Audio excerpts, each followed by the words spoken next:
नमस्कार साथियों, आप सभी का राजस्थान की बातें के यूट्यूब चैनल पे स्वागत है। आज की कक्षा की शुरुआत करते हैं एक मोटिवेशन के साथ कि सफ़र में धूप तो होगी, जो चल सको तो चलो, सभी हैं भीड़ में, तुम निकल सको तो चलो, किसी के वास्ते कहाँ बदलती है राहें, तुम अपने आप खुद ही बदल सको तो चलो। जी हाँ साथियों, आज के इस कंपटीशन के दौर में बहुत भीड़ है, लेकिन आपको खुद को बदलना होगा, खुद को मजबूत बनाना होगा और इसी दृढ़ निश्चय के साथ आगे बढ़ना होगा। तो आज हम शुरुआत करने वाले हैं राजस्थान की प्राचीन सभ्यताओं के बारे में। राजस्थान की प्राचीन सभ्यताएं तो सबसे पहले हम जानेंगे कि राजस्थान में कौन कौन सी प्राचीन सभ्यता स्थल स्थित है। इसके बाद एक एक सभ्यता के बारे में बढ़ते हुए चलेंगे, लेकिन इससे पहले कुछ महत्वपूर्ण बातें जिनसे वन लाइनर क्वेश्चन सीधे ही डायरेक्ट उठ के आते हैं, उनके बारे में भी आपको जान लेना चाहिए। जैसे कि भारतीय पुरातात्विक सर्वेक्षण विभाग की स्थापना अलेक्जेंडर कनिंघम के निर्देशन में 1861 में की गई थी। अलेक्जेंडर कनिंघम के निर्देशन में। फिर 1871 में राजस्थान में एसीएल कार्लाइल के द्वारा दौसा में पुरातात्विक सर्वेक्षण विभाग की खोज की गई थी। फिर 1902 में जॉन मार्शल के द्वारा एएसआई का पुनर्गठन किया गया था और 1902 से 1928 तक ये डीजी ऑफ एएसआई भी रहे। फिर बात आती है 1921 की। 1921 में एक प्राचीन सभ्यता स्थल हड़प्पा की खोज की गई और उसी के ही अगले वर्ष यानी 1922 में मोहनजोदाड़ो की खोज की गई। फिर एक प्रश्न सीधा उठता है एक लेखक की पुस्तक से। ओरेल स्टेन नाम के एक लेखक हुए हैं, उन्होंने a survey of ancient sites along the lost Saraswati river की एक पुस्तक लिखी है। A survey of ancient sites along the lost Saraswati river, ये पुस्तक लिखी है। इसमें इन्होंने घग्गर नदी को सरस्वती का वर्तमान स्वरूप मानने में लोकप्रियता दिलाई है। जो प्राचीन घग्गर नदी है, जो हमारी सरस्वती नदी के नाम से जानी जाती थी, विलुप्त हो गई, भूमिगत हो गई, उसके बारे में इस पुस्तक में लिखा गया है। इसके बाद ही इस नदी के बारे में और ज़्यादा खोज होनी शुरू हुई। तो ये पुस्तक का नाम आप ध्यान में रखिएगा, ओरेल स्टेन की पुस्तक है, लेखक हैं इसके ओरेल स्टेन। और a survey of ancient sites along the Saraswati river, ये पुस्तक है।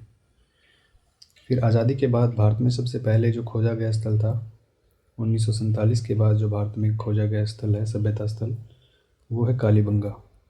कालीबंगा आपको विदित होगा कि हनुमानगढ़ जिले में स्थित है।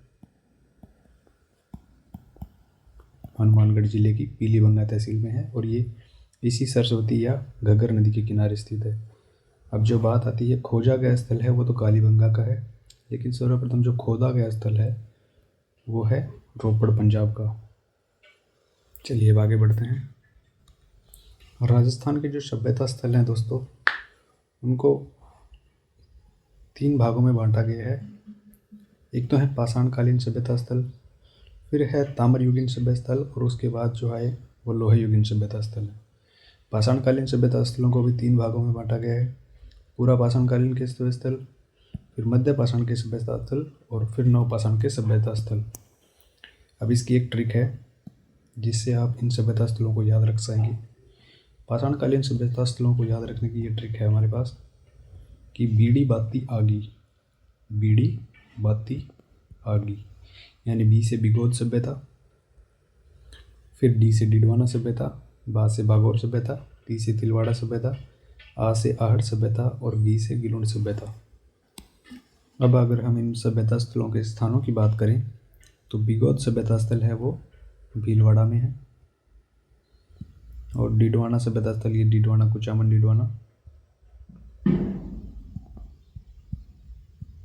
डिडवाना में है। फिर बागौर सभ्यता स्थल अगेन भीलवाड़ा में है।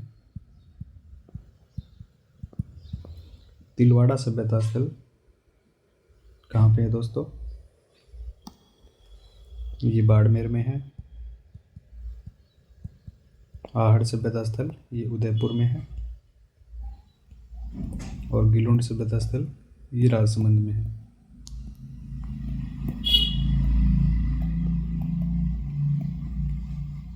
फिर बात करते हैं ताम्रयुगीन सभ्यता स्थलों की। इसकी भी हमारे पास ट्रिक है कि आगी काली चौगण, आगी काली जोगण, ये ताम्र शब्द है, ताम्र युगीन सभ्यताओं के लिए यूज में लिया गया है। आगी काली जोगण ताम्र, यानी आ से आहड़ सभ्यता, फिर गिलुंड सभ्यता गी से, काली से कालीबंगा सभ्यता, और फिर जो से जोधपुरा सभ्यता, और गण से गणेश्वर सभ्यता। अगर बात करें इन सभ्यता स्थलों के स्थानों की तो आहड़ उदयपुर में ही है, गिलुंड सभ्यता स्थल राजसमंद में है।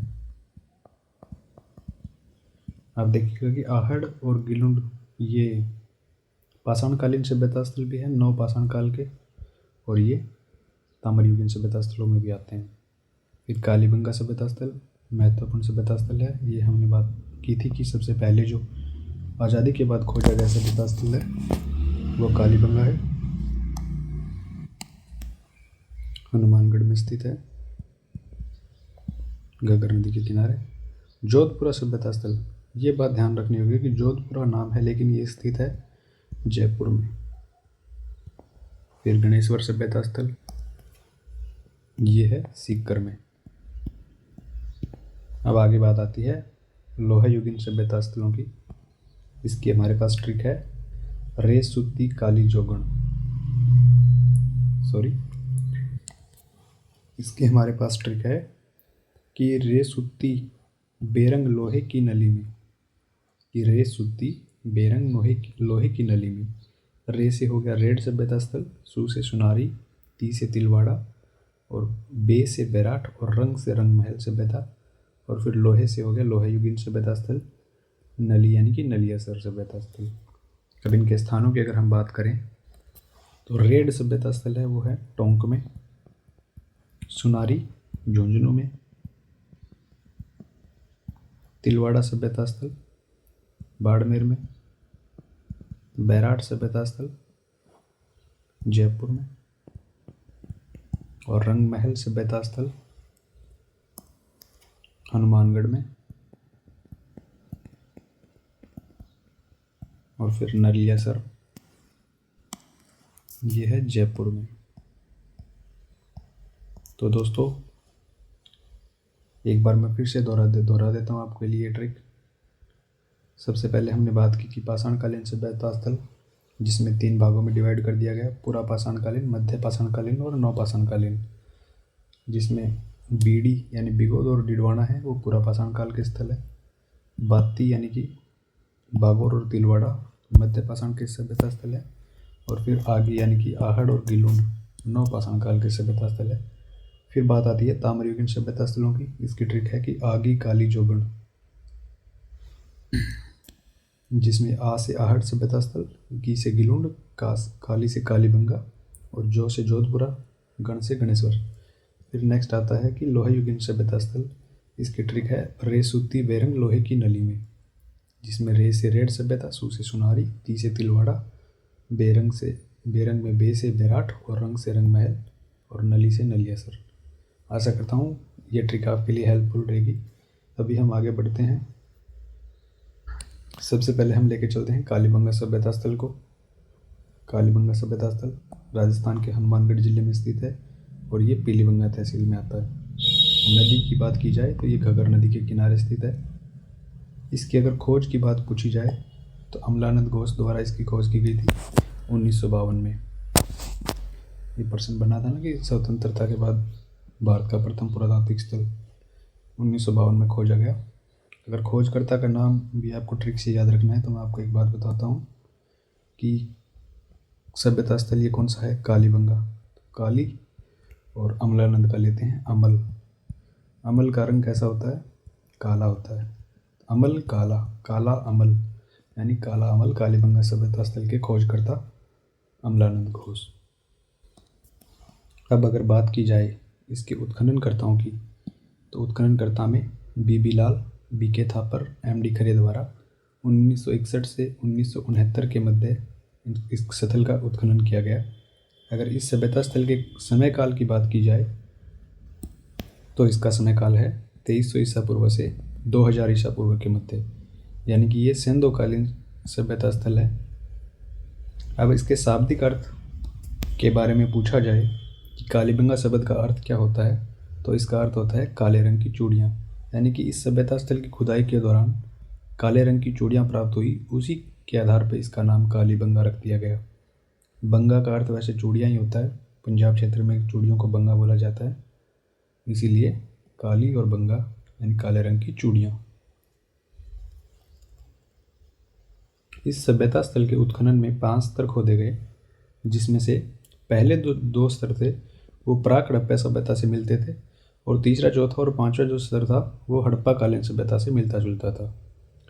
और फिर एक लेखक हुए हैं दशरथ शर्मा जी, इन्होंने सिंधु घाटी सभ्यता की तीसरी राजधानी कालीबंगा सभ्यता को बताया है। ये प्रश्न भी पूछा जाता है कि दशरथ शर्मा जी ने सिंधु घाटी सभ्यता की तीसरी राजधानी कौन सी सभ्यता को बताया है, या फिर ऐसे प्रश्न बनता है कि कालीबंगा सभ्यता को सिंधु घाटी सभ्यता की तीसरी राजधानी किसने बताया है, तो ये पंडित दशरथ शर्मा जी हैं, इन्होंने बताया। अब इस सभ्यता की विशेषताओं की अगर हम बात करें तो सर्वप्रथम यह एक नगरीय सभ्यता है। इस सभ्यता में जो लिपि प्राप्त हुई है वो भावचित्रात्मक लिपि है। भावचित्रात्मक मतलब चित्र बने हुए हैं लिपि से, समझ में नहीं आती कि लिखा क्या हुआ है, लेकिन चित्रों के रूप में लिखा गया है। यहाँ की सड़कों की अगर देखा जाए बात, तो ये समकोण पर काटती हुई सड़कें हैं यहाँ की, यानी कि समकोण सड़कें ऐसे बनी हुई हैं, ऐसे जाती सड़क, फिर ऐसे ये समकोण पर काटती।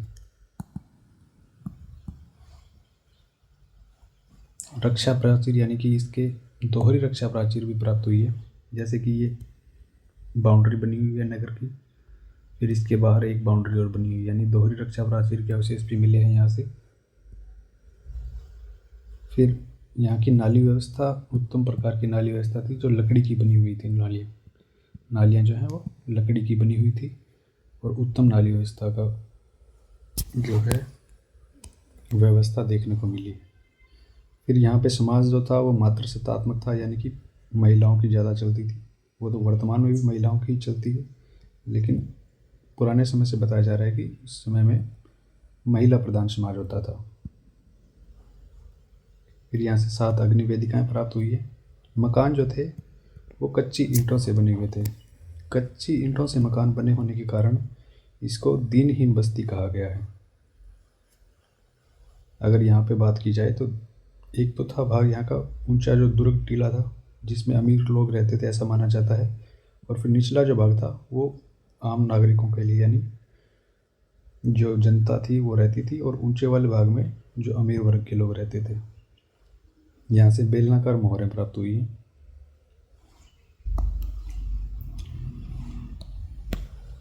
बर्तन जो थे यहाँ के वो अलंकृत, यानी कि बर्तनों पर डिज़ाइन बनाए हुए थे। ये आप घड़ा जो लगाया हुआ है यहाँ पे फोटो में देख सकते हो आप, इस पे ये डिज़ाइन से बनाए हुए हैं यहाँ पे। फिर यहाँ पे एक शल्य चिकित्सा के प्रमाण मिले हैं कि यहाँ पे एक खोपड़ी मिली है जो छेदयुक्त थी, उससे अंदाज़ा लगाया जाता है कि यहाँ के लोग शल्य चिकित्सा से भी परिचित थे। फिर कुमार देवी की फ़ोटो से अलंकृत जो सिक्के थे वो मिले हैं। कबर देखी जाए यहाँ पे तो अंडाकार शेप में कबर बनी हुई थी, और किवाड़ और जो मुद्राएं थी वहाँ पे व्याघ्र का चित्र अंकित था, और शवाधान यानी शव दफनाने के समय उसके साथ कलश भी रखते थे। यहाँ पे फसल के बारे में प्रश्न बनता है, अच्छा प्रश्न, कि यहाँ से कौन सी फसल के साक्ष्य मिले हैं। तो यहाँ पे मिश्रित फसलें उपजाई जाती थी, जैसे कि 2 फसल एक साथ थी, गेहूँ और जो एक साथ बोए जाते थे, चना और सरसों एक साथ बोए जाते थे। फसलों के साक्ष्य मिले हैं, तो ये सीधी सी बात है कि जुते हुए खेत के बीच यहाँ से साक्ष्य प्राप्त हुए हैं। और यहाँ से एक स्वास्तिक का निशान भी प्राप्त हुआ। स्वास्तिक तो आप जानते होंगे ना, ऐसे बना होता निशान, ये स्वास्तिक का निशान है। ऐसा एक निशान प्राप्त हुआ स्वास्तिक का। अब इस सभ्यता के पतन का अगर कोई जिक्र किया जाए कि इस सभ्यता का पतन कैसे हुआ, इसका अंदाज़ा लगाया जाता है कि गोपीनाथ शर्मा कहते हैं कि रेत के एक भूचाल के कारण ये सभ्यता नीचे दब गई होगी। और फिर वहीं पे कैनेडी महोदय हैं, वो लिखते हैं कि कोई संक्रामक रोग ऐसा फैला होगा जिसके कारण ये सभ्यता नष्ट हो गई। तो दोस्तों ये थी हमारी कालीबंगा सभ्यता। इसके बारे में जो भी महत्वपूर्ण बातें थी वो यहाँ पे मैंने आपसे डिस्कस कर ली है। अभी जो परीक्षाओं में पुराने पेपर बने थे उनमें इस सभ्यता स्थल से जो भी प्रश्न उठे हैं, उन सभ्यता स्थलों के क्वेश्चन को भी हम देख लेते हैं एक बार फटाफट से, ताकि आपकी अच्छी प्रैक्टिस हो जाए और आपको ये भी अंदाज़ा लग जाए कि इस सभ्यता से क्या क्या पूछा जा सकता है। तो चलिए अब हम इस सभ्यता के MCQ स्टार्ट करते हैं। इससे पहले कुछ तस्वीरें मैं आपको दिखाना चाहूँगा कालीबंगा सभ्यता की। ये देखिए, ये समकोण पे यहाँ से काटती हुई सड़कें भी हैं। ये सड़क ऐसे बनी हुई है, तो यहाँ से ऐसे बनी हुई है। फिर अगर यहाँ से जो हथियार, जो औजार थे यहाँ पे लोगों के काम में लेने के, ये कुछ औजार मिले हैं यहाँ से। ये सभ्यता स्थल का बाहर से फोटो आप देख सकते हो, ऐसा दिखाई देता है।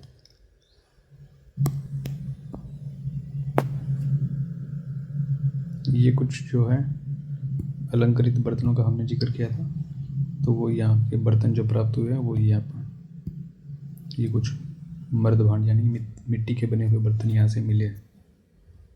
ये कुछ मोहरें थी जो यहाँ से प्राप्त हुई हैं। चलिए अब हम शुरू करते हैं अपने MCQ। सबसे पहला प्रश्न, कालीबंगा सभ्यता को सर्वप्रथम प्रकाश में लाने का श्रेय किसे दिया जाता है? तो सर्वप्रथम कालीबंगा सभ्यता को प्रकाश में लाने का श्रेय किसे दिया जाता है? तो इसका सही आंसर हो जाएगा अमलानंद घोष को।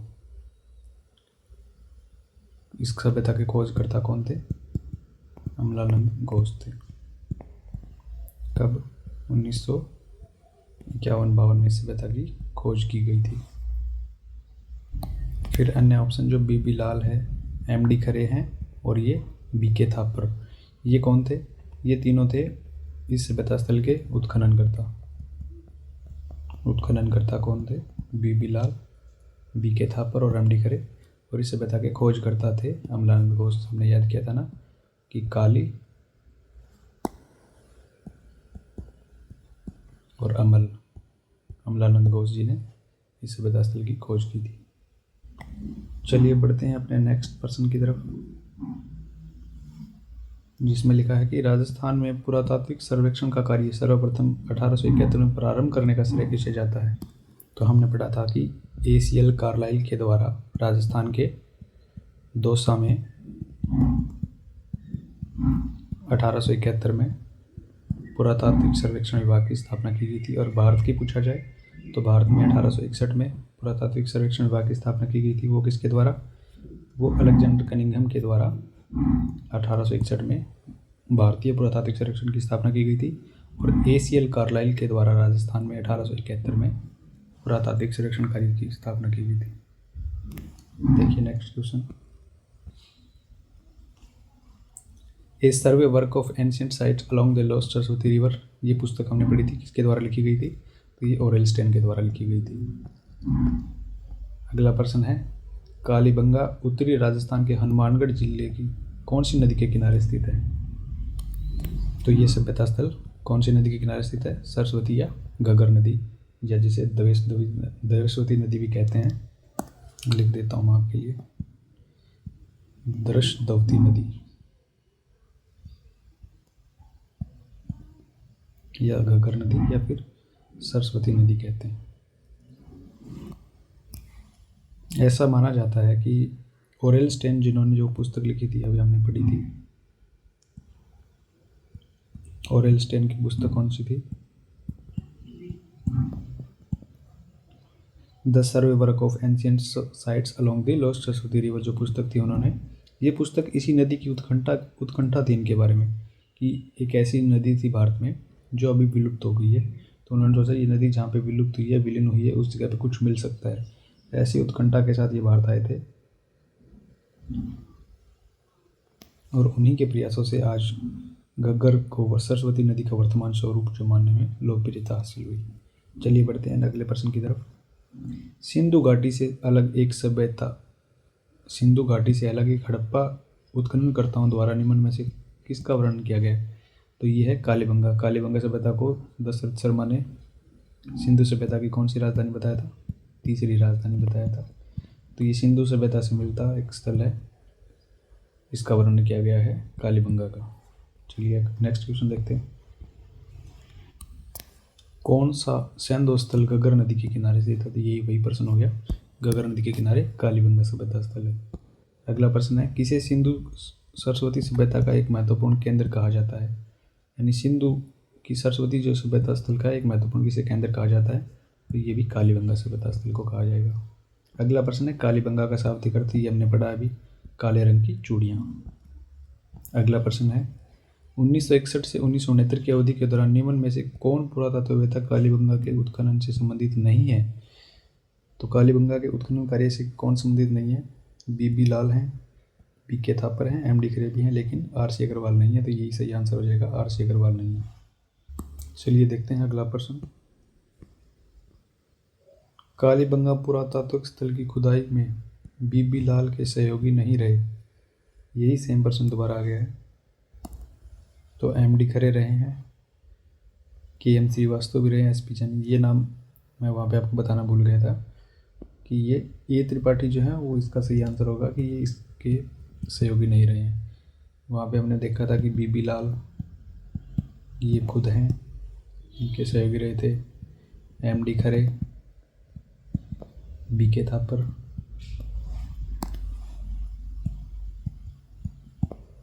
और एक हुए थे केएम श्रीवास्तव, और एक थे एसपी श्रीवास्तव। 2 श्रीवास्तव हैं, बीबी लाल हैं, एमडी खरे हैं, बीके थापर हैं, केएम श्रीवास्तव और एसपी श्रीवास्तव। ये ध्यान में रखिएगा, ये जो लोग हैं उत्खनन में सहयोगी रहे हैं। चलिए देखते हैं next question. Professor Amalanand Ghosh ने किस वर्ष राजस्थान में कालीबंगा स्थल की पुनः शोध स्टार्ट की? यानी कि कालीबंगा सभ्यता स्थल की शोध कार्य वो 1952 में स्टार्ट किया था प्रोफेसर अमलानंद घोष। चलिए देखते हैं नेक्स्ट क्वेश्चन।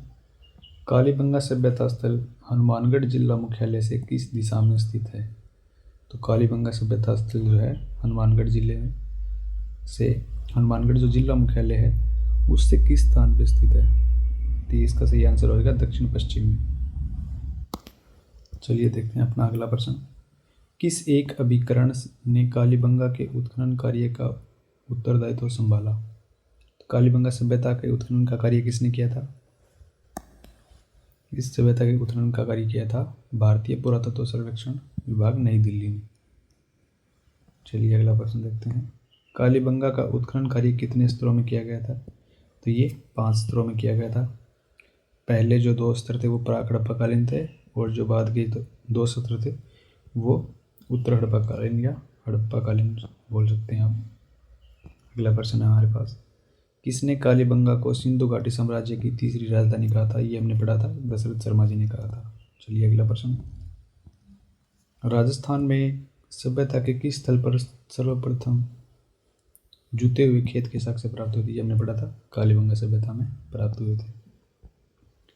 एक बार आप गौर करना कि ये प्रश्न कितनी परीक्षाओं में रिपीट हुआ है। ये देखिए, पीएसआई 2021, एग्रीकल्चर ऑफिसर 2013 में, हाउस कीपर की भर्ती 2022 में, आईएन की भर्ती 2018 में, लैब असिस्टेंट में 2022 में, ईओ में 2007 में। तो ये पुराने आए हुए प्रश्नों का महत्व आप समझिए। बार बार प्रश्न कितनी परीक्षा में रिपीट होते हैं। कभी उत्तर का प्रश्न बना दिया जाएगा, कभी प्रश्न का उत्तर बना दिया जाएगा। तो एक बार आपको ये प्रश्न देख लेने चाहिए। जो पुरानी परीक्षाओं के पेपर हैं आप देखेंगे तो आपको ये भी मालूम चलेगा कि प्रश्न कहाँ से उठते हैं, कैसे प्रश्न बनते हैं। चलिए बढ़ते हैं अपने नेक्स्ट प्रश्न की। कालीबंगा पुरास्थल किस दिशा में जुता हुआ खेत मिला है? कालीबंगा पुरास्थल के किस दिशा में जुता हुआ खेत मिला है? तो इसका सही आंसर हो जाएगा दक्षिण पूर्व दिशा में।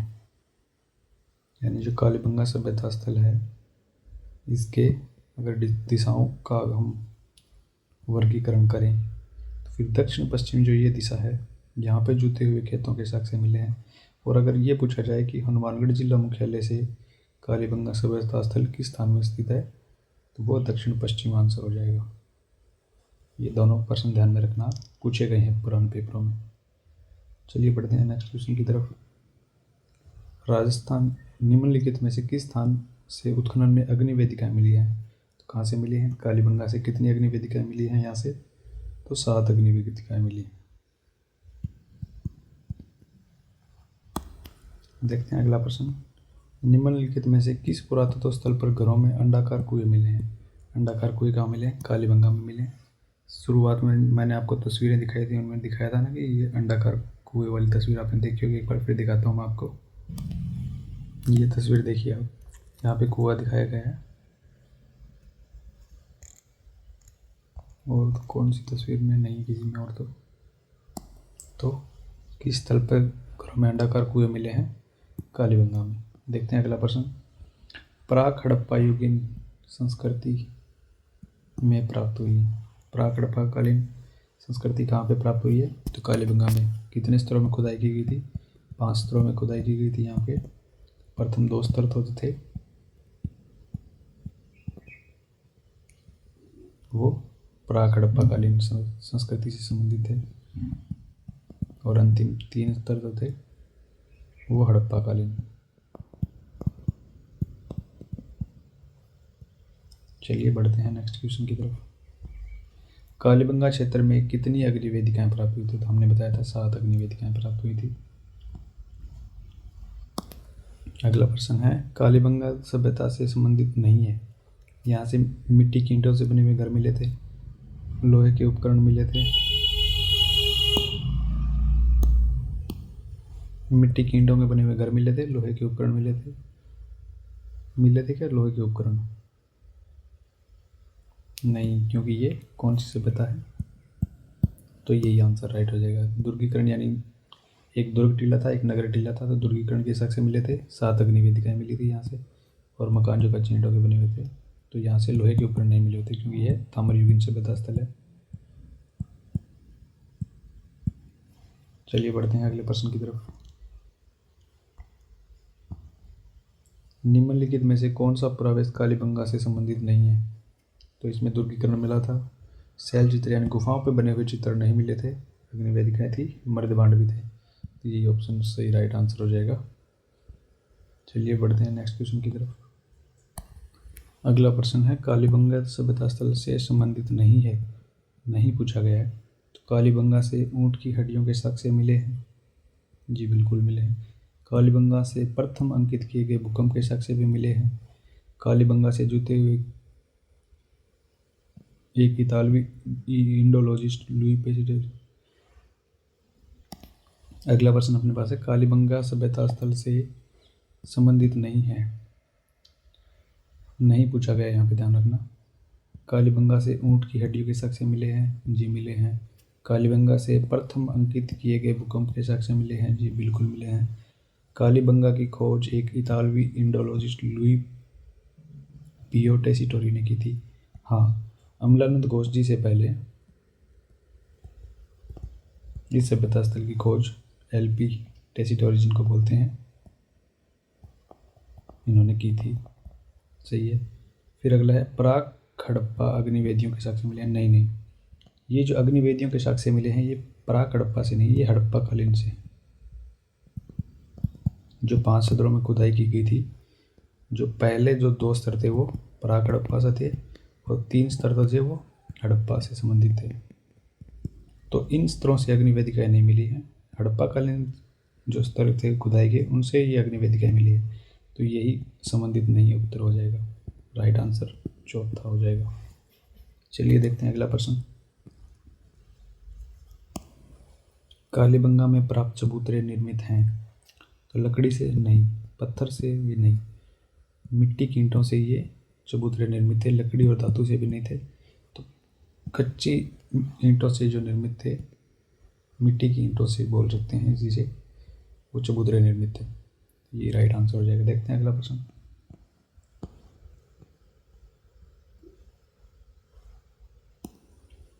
दोहरी रक्षा प्राचीर के साक्ष्य राजस्थान की किस सभ्यता से प्राप्त हुए हैं?